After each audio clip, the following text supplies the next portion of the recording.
കഠിനാധ്വാനിയായിരുന്നു.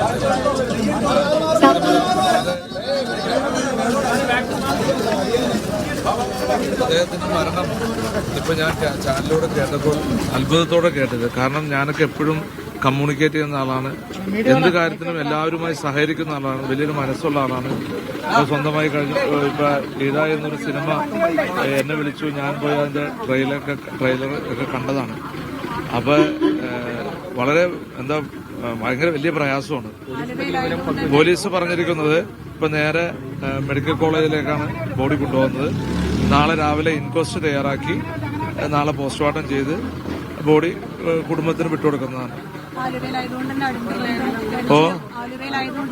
അല്ല, ഞാൻ പറഞ്ഞില്ലേ, എനിക്ക് വർഷങ്ങളായി പരിചയമുള്ള ഒരു കലാകാരനാണ്. ഞാൻ പറഞ്ഞില്ലേ, വളരെ നല്ല കഠിനാധ്വാനത്തിലൂടെ വളർന്നു വന്ന ഒരു ചെറുപ്പക്കാരനാണ്. ഇപ്പോഴും ആ അധ്വാനത്തിന് ഒരു കുറവില്ല. സിനിമയായാലും മറ്റുള്ള സ്റ്റേജ് ഷോ ആയാലും ഒക്കെ അതിന് പോകാനും അതിനുവേണ്ടി അതിനുവേണ്ടി വളരെയധികം പ്രയാസപ്പെട്ട് തന്നെ മുന്നോട്ട് പോയിരുന്ന ആളാണ്. ബന്ധുക്കളോട് സംസാരിക്കാൻ പറ്റിയിരുന്നു? ഇല്ല, ഞാൻ അവരുടെ ഒന്നുകൊണ്ട് ബന്ധുക്കളായിട്ട് സംസാരിച്ചു.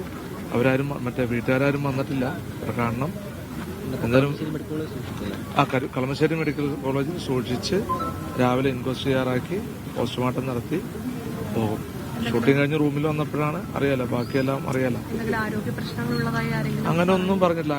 ഇതിപ്പോ നമുക്കറിയാം, ഇപ്പൊ ഒത്തിരി ചെറുപ്പക്കാർ ഇതുപോലെ ആഫ്റ്റർ കോവിഡ് സത്യം പറഞ്ഞാൽ ഇതുപോലെ അറ്റാക്ക് വന്ന് മരണപ്പെടുന്നത് ഒത്തിരി കാണാൻ സാധിക്കുന്നുണ്ട്.